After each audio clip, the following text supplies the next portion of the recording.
سلام أونا لما أنت فيدينا أب علامانان مسمرنان بصنعات دو كمن نبل نرجع جزلكم كمون أنت إذا بهالزلو ሰበር ዜና ዛሬ ያልተጠበቀ ጥቃት ያስተናገዱት ጀነራል ታደሰ ወረደ ለጥቂት አመለጡ። ጀውን ከብዙ ሳሰሉ ቪዲዮታት አለው ሐደሽ ቤተሰብ ታሊኩም ለቻናል ኩልኩም ሰብስክራይብ እና ጎርኩም ኮራት አዘብቲ እስከን خدናፍተው ቪዲዮታት ኮስረኩም እስኪ ኮራት አዘብቲ ከመጀመሪ ቪዲዮና ቆን ብዛው ዘላ ቪዲዮ እስኪን ጀምር ተደጋጋምና ተመላለስና ያለና ግን አዲስ አበባ ተሰማሚ ሀት خدمو አመቀለ ያው ኮርን ወድ ኮርን ልዕል ኮርን ዝባሉ ጉግማን ጉጋተለው ታይከም ታይ አቅም ገንዘለው ፈትሽም አይፈልጥም አነ ይፈልጥ ምን አቅም የለም ካብ ስርቅን ካብ ገለን ወጻይ ናይ ሰራዊት መራሕቲ ኢንተርቴይንመንት አላዋንስ ይባላል ኣብ ትግራይ ተሰምዕ ይፈልጥ እዚኣ ፕላን ኮሚሽን ሓተትኩም ክትረኽቡ ትኽእሉ ና ኢንተርቴይንመንት አነ ማለት ናይ ሰራዊትና ኩነታት ከይፍለጥ بمستر جلس بحال أنا ونفرد لهم سلوز نوركم ما تسرعت سي ندوس قطر لنا قلنا أول ما بريبورت جور بسرعت ممكن خان زي حلف وجد انترتينمنت ألوانس لا ويتس ناي توريزم بيرونا عمت بجدي أول حزوات إذا عم بفترة هونكم سو بيجيهم أفتح مكانك يا نهلو زنورم أبيتايت حلو يوم هيدا قبلي مزحتي هونكم مزحتي مسكين نورا بنبرل በዚህ በቃ ተፈራ ገለገለ ንግደፈሞ መጀመሪያውን መጨረሻውን ባይዘ ብዙ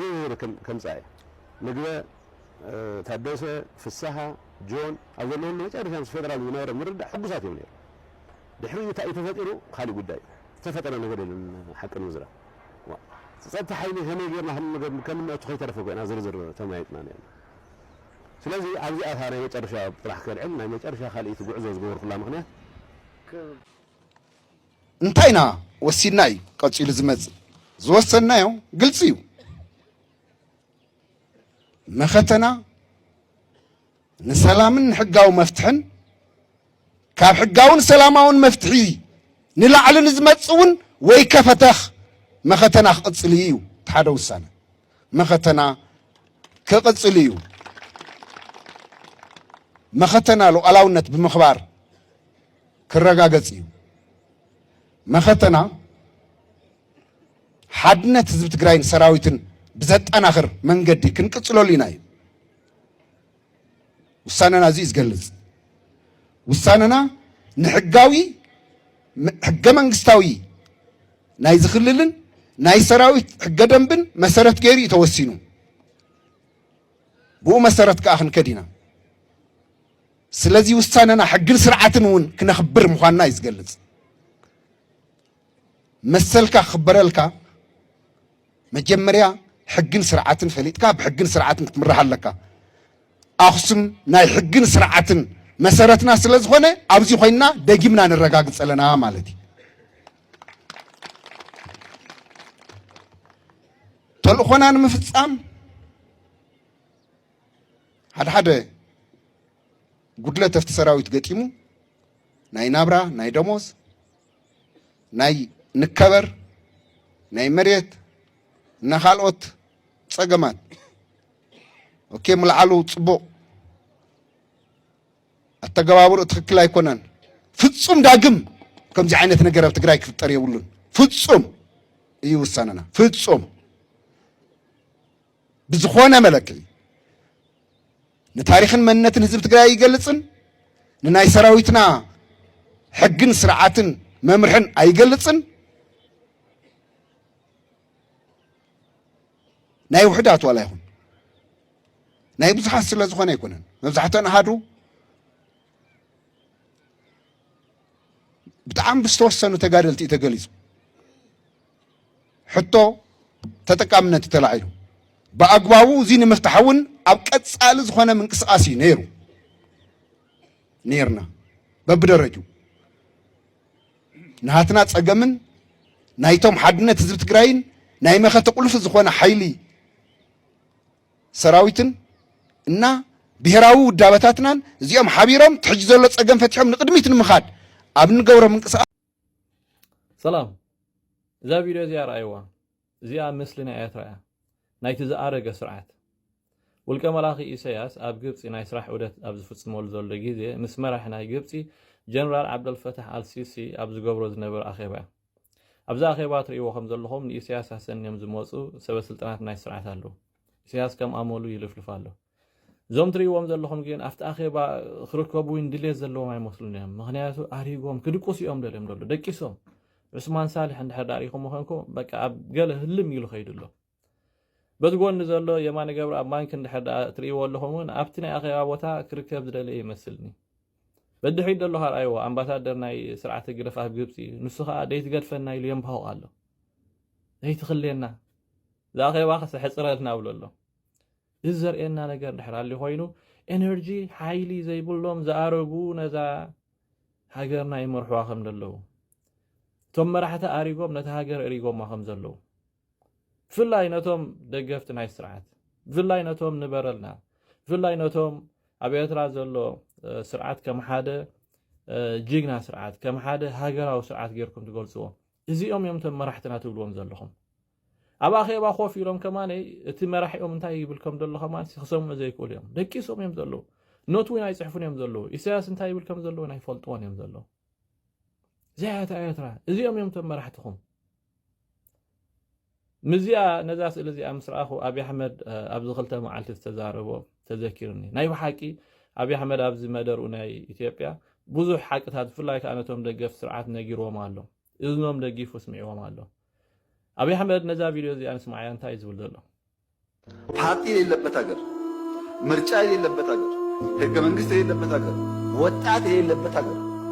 ተስፋ የሌለበት ሀገር ተለጥፎ ለኢትዮጵያ ተስፋ ሊያመጣ የሚችል ሰው የለም ከማን ነው የሚማረው የእነሱን ዲሞክራሲ እንዳይ መንግስት አይታወቅ ካቢኔ አይታወቅ ፓርቲ አይታወቅ ህገ መንግስት የለ ምርጫ የለ እዛ ተለጥፎ ስለ ምርጫ መጠየቅ አይገርምም ግን ምርጫ የሌለበት ተለጥፎ ስለ ምርጫ መጠየቅ ያ እዚ ኩሉ ኣብዪ ኣሕመድ ክብሎ ፀንሐ ሓቂ እዩ ኤርትራ ሰልፊ ዘይብላ ሃገር እያ ኤርትራ ሕገ መንግስቲ እዋም ዘይብላ ሃገር እያ ኤርትራን ዝሓለፈ 35 ዓመት ምርጫ ዘይገብረት ሃገር እያ ኤርትራ መንእሰይ ዘይብላ ሃገር እያ እቲ መንእሰይ ኩሉ ኣብ ስደት እዩ ዘሎ ኤርትራ ተስፋ ዘይብላ ሃገር እያ ተስፋ ስለ ዘይብልና ኢና ኣብ ፍቆዱ ፋሕ ኢልና ድና ከም ደቂ ዛግራ ኣብ ሰሃራ ንጠፍ ዘለና ኣብ ባሕሪ ንጠፍ ዘለና ኣብዪ ኣሕመድ እንታይ ዝብል ካብዚኦም ስንታይ ኢና ክንመሃር ንኽእል ዲሞክራሲ ከይንብል ኢሉ ኣብ ኤርትራ ዘሎ ኢሉ መንግስቲ መን ምዃኑ ይትፈልጦን ኢኻ መን እቲ ካቢነ ይትፈልጦን ኢኻ ኣየናይቲ ሰልፊ ኣይትፈልጦን ኢኻ ኩሉ ሓደ እዩ ኢሳያስ ኩሉ ዝኣረገ ኩሉ ዳዓጀሰ እዚ እዩ እቲ ሓቂ እዚ እዩ እቲ ክውንነት ናይ ኤርትራ እዚኣ እያ እታ ኤርትራ እታ ኣሪጋ ዘላ ኤርትራ እታ ቆንቂና ዘላ ኤርትራ እዚኦም ደቂ 80 ዓመት ንኽነብሩ በቃ ኣብቲ ኮፍ ኢሎሞ ዘሎ ኣብ ስሪኦም እንዳሸኑ እዮም ዝኸዱ እዚኣቶም ኣስ ፋክት ምስ ኣረገ ወዲ ሰብ ናብ ቆልዓ እዩ ዝቕየር እዚ ተፈጥራዊ ሕጊ ዳስዋይ እዚኦም ክትሪእዎም ፅናሕኩም ማለት እዩ ንኢሳያስ ኣሰንዮም ኸይዶምሲ ኣብቲ ኣኼባ ደቂሶም ኣለዉ እሞ ከዓ ዓብ ሰፊሕ ኣኼባ ከይከውንሲ ናይ መራሕቲ ሃገራት ናይ ክልተ መራሕቲ ሃገራት ኣኼባ መቸም ነዛ ቪድዮ እዚኣ ነዛ ስእሊ እዚኣ ትርእዩ ደገፍቲ ናይ ስርዓት ኣተሓሳስባኹም ክትቅይሩ እንድሕር ዳ ዘይክኢልኩም ከምኦም ከምዞም ኣረግቶት ሽማግለታት መራሕትኹም ዝደቀስኩም ምዃንኩም ጥራይ እዩ ንዓይ ዘርእየኒ ኦፍኮርስ ድቁሳት ኢኹም ዕሙታት ኢኹም ኣፀቢቐ ፈልጥ ገለገለ እንተተረኸብኩም ኢለ እዚ መልእኽቲ ዘመሓላልፎ ዘለኹ ይቐኒለይ ታንኪዩ ኣንሕና ንፈልጣ ትግራይ ካብ ወልቃይት ክሳብ ራያ ዘላ ክልተ ኣብ ምዕራብ ትግራይ ዝኾነ ሓይሊ ኣሎ ኣብ ትግራይ ገበን ዝፈፀመ መንነቱ ዝኸሓደ እናተጋሩ ኣይኮነን ኣብ መቐለ ግዜ ምሕዳር ኣሎ እዚኡ እናተጋሩ ኣይኮነን ኣብ ጥዑይ ዓብ ድማ ዝኾነት መብራህቲ ጥፊኦም እውን ስልጣን ይለግቡ ኣይኮነን ህዝቢ ኣጥፊእ ካፍሪስካ ማለት እዩ ፅምዶ ምስ ካልእ ሃገር ኣልያንስ ክትገብር መን ወኪሉካ እዩ መን ወኪልካ ኢኻ ጌርካ ህዝቢ ማለት ካድሪ ሕወሓት ዓዲ ማለት ወይ ትግራይ ማለት ውድብ ሕወሓት ካብኡ ወፃእ ምርኣይ ዝበሃል ነገር የለን ዘሎ ጊዜያዊ ምምሕዳር ምስ ህዝቢ ትግራይ ምንም ዓይነት ማሕበራዊ ውዕሊ ኣይብሉን ሓደ ሓቂ ኣብዚ እውን ዝጠሓስ ዘሎ ሕዚ ዝተመረፀ መንግስቲ ኣለና ድዩ ትግራይ ሕጋዊ ዝተመረፀ መንግስቲ እኒአና ዶ ንኣብነት ናይ 2012 መረፃ ድሕሪ ፕሪቶርያ ኣብቂዓ እንድያ ግን ሕወሓት ይሽቅጠላ ነይሩ استمرت كي حيالة تفريسة منبر بزبل نات العالكة بدوم سجيركا صمدو جيرا يجن أو قص لهزبي عنجي تمتاو نحنا هزبينا سباتنا نحو حتى يكونكم نحو حتى قومي قم تقراي زبها العد دما عد يملكتني خمط خاطر حوحات معرة مالت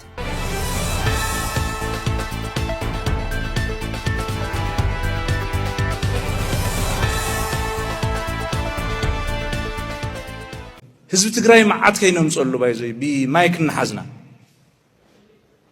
አስመራ ይዓርከይ አዲስ አበባ ይጸላእየ እናበልና ማዓት ከይኖም ጸሉ ህዝብ ትግራይ ከሙድ ወለደ ትግራይ ስጋአተልና ንሕና እናተምሃርና የዛዕበና ትምክሕቲ ይጸላእኻ ወልቀ መላኺ ኢሳያስ ይጸላእኻ ብሄረ ኦሮሞ ውጽዕ ህዝቢ ምሳኻ እናተባሃለ ዝተምሃረ መንእሰይ ትግራይ ሕዚ ምስ ህዝብ ኦሮሞ እውን ዘጋንጽ ብልጽግና ኦሮሞ እናተባሃለ ሲሪየስ ብልጽግና ተባሂሉ ክንቀፈሎ ምስ ህዝብ ኦሮሞ ዘራኽብ ዝኾነ ይኹን ምንቅስቃስ ከሙድ ወለደ ትግራይ አይንድግፍን ንሕና ምስ ማንም ህዝብታት ርክብ ክንፈጥረልና ትኽክል እዩ ኣብ መወዳእታ ምስ ጽምዶ ዝምልከት ማለት ኣነ ሓሳብ የኽብር እየ ናይ ዝኾነ ሰብ ተፈቲሑ እዩ ጸገም ከባድ መኽሳብ ኢሮብ ዘሎ ዝብል ግን ሮንግ እዩ ጌጋ እዩ ስለዚ ከም ፓብሊክ ዲፕሎማሲ እውን ክትሪእዎ ዘለኩም ህዝብ ዳልጌዳ በይ ዘሎ ህዝብ ዓይጋ በይ ዘሎ ህዝብ ሰበያ በይ ዘሎ ህዝብ ዛላምበሳ በይ ዘሎ ቤት ሐዋርያ ገላ በይ ዘሎ ካብ ሰሜን ምዕራብ በይ ዘሎ ዝብል ጽምዶ ተፈጢሩ ቶም ኤሌመንታር ዝኾኑ ረብሓታት እኳ ዘይረኸበ ግን ፖለቲካ ፍጀታ መምህር ናይ ዓይጋ እኮ ኣብ በረኻ እዩ ዘምህር ዘሎ ሰሌዳ እናሓዘ ምስ ኣራዊት ስለዚ ትኽክል ኣይኮነን መንግስቲ ኢትዮጵያ ድማ ከም ውድ ወለደ ትግራይ ኣብ ምዕራብ ይሃሊ ብኤርትራ ዝተወረረ መሬት ናይ ሃሊ ከውፀልና ኣለዎ ዝብል እዩ ጽኑዕ ኣቋም ዘለና ነቲ ይነቀባጥር ተፈተወ ተጸለኽዓ ኣብ ትሕቲ ኢትዮጵያ ኢና ዘለና ኣብ ኢትዮጵያ ኮይና ንቃለስና ዝብል መርገጽ ኣለና ሶዛ ክልል እዚኣ ኣይካፍቲ ክነትርፋ ናፍቲ ኒ እንቀሳቀስ ዘለና ኣካላት ኣነ ትኽክል ኣይኮነን ሲሪየስ ከመወለዶ ንቃለሰሉ ንሕና ሰብኣዊ መሰሉ ዝኾነ ኢንዲቪጁዋል ትግራዋይ አብዚ ተኸቢሩ ክነብረሎ ለአሰቡ ዘመቻ ኢትዮጵያ 30,000 ሰራዊት ማሰማራቷን ኤርትራ ይፋ አደረገች። ሻዕቢያ ከአዲስ አበባ በኩል የተቀናጀ ዘመቻ ከፍቶብኛል ያለ ሲሆን ድረሱልኝ ልወረር ነው ሲልም ተደምጧል። ከጠቅላይ ሚኒስትሩ ማስጠንቀቂያ በኋላ በፍጥነት ወደ ካይሮ ያመሩ ፕሬዝዳንት ኢሳያስ አፈወርቂ በበኩላቸው ከግብጽ ቃል ተገብቶላቸዋልም ኤልሲሲ ማንም የኤርትራ ሉዓላዊ ግዛት ሲደፍር አንመለከትም ሲሉ የመረብ መላሽ ጋሻ እንሆናለን ብለዋል። በወራት በፊት በመከላከያ ሰራዊት ፋኖን በመምራት የተከሰቱት የትግራይ ጦር አዛዥ ጀነራል ምግበይ ሁሉም ነገር አልቋል፣ ዝግጅቱ ተጠናቋል ያሉ ሲሆን ለጦርነቱ መዘጋጀታቸውን ይፋ አድርገዋል። ጀነራሉ ለሻዕቢያ መልእክት የላኩ ሲሆን ቁርጡ ቀን እየመጣ ነው፣ አብረን እንሰለፍ ብለዋል። ጠቅላይ ሚኒስትር አብይ አህመድ በደጉ ጊዜ ያልወጣችሁትን ተራራ ከዛሬ ይዛችሁ አትሞክሩት ባሉ ማግስት ነው የክተት መሳሪያ ጥሪ ያቀረቡት። ይህ በእንዲህ እንዳለ አቶ ገብሩ አስራት ስለ ጽምዶ ጥምረት ዓላማ አስገራሚ ሚስጥሮችን ይዘው ተከስተዋል። የኤርትራ መገበያ ገንዘብ በትግራይ በስፋት ጥቅም ላይ እየዋለ እንደሆነም ጠቅሰዋል። ትሰሙታላችሁ። ህወሓት ጠቅላይ ሚኒስትር አብይ አህመድን ዘለፈ።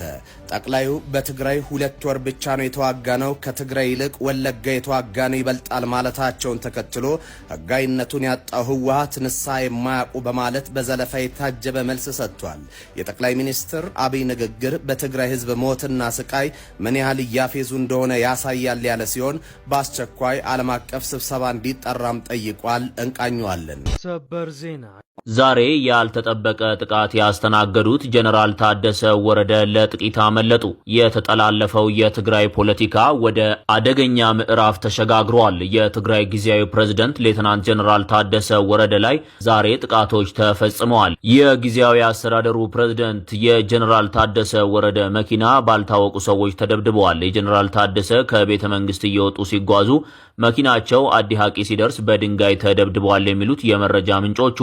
መኪናው ከስር በጥይት ሳይመታ እንዳልቀረም ጠቁመዋል። በቦታው የነበሩ የዓይን እማኞች እንደተናገሩት ተሽከርካሪውን የመቱት ሰዎች ጀነራል ታደሰን ከሃዲ እንገድልሃለን እያሉ ይሰድቡ ነበር ብለዋል። በተመሳሳይ የጀነራል ታደሰ የቅርብ ወዳጆች በቅርብ ሳምንታት ተመሳሳይ ጥቃቶችን ሲፈጽሙ ቆይተዋል። ጅቡቲ ክንወዳደር ምንቲልና ንሕና ወደ ባዕሰብ አይነ ማዕብልና ወደ ባጻዊን አይነ ማዕብል ሓድሽ ፖሊሲ ሕጂ ንዕዞ ዘለና ይኮነ ሃገራት ኣብ ውድድርን ዝነብራ ኣብ ቁጠባዊ ቅልስ ሓላልን ሓራምን ዝበሃል ነገር የለን። ዝሓሽካ ዝበለጽካ ኾንካ ክትርከብ ክትሰርሕ ኣለካ። ሓደስቲ ዓማዊል ንምርካብን ዝነበሩ ንምዕቃብን ከዓ ብሉፅን ኣወናዋንን ኮይንካ ክትርከብ ኣለካ። ኢሳያስ ግን ጅቡቲ ትበልዖ ዘላ ሓላል ይግበረላ ንሳ ከይትዕንቀፍ ንሕና ወደባትና ከነ እስኪ ኩራት ታዘብቲ እቲ ቪድዮ ከም ተዝረኹም ዝመስል ሓሳብ ታሊኩም ናትኩም ቪድዮ ኣብዚ ቪድዮ እዚ ሓሳብኩም ኣብ ቦታ ኮመንት ክትገልጹ ትኽእሉ ኢኹም። ኩራት ታዘብቲ ኣልማንቲ ቪድዮና ጆሚ ሞስ ነይሮም ኣብ ወጻሊ ቪድዮ ተመሊሰ ክሳብ ዝመጽእ ነዚ ቻናል እዚ ኩልኩም ሰብስክራይብ ምግባር ከይትርስዑ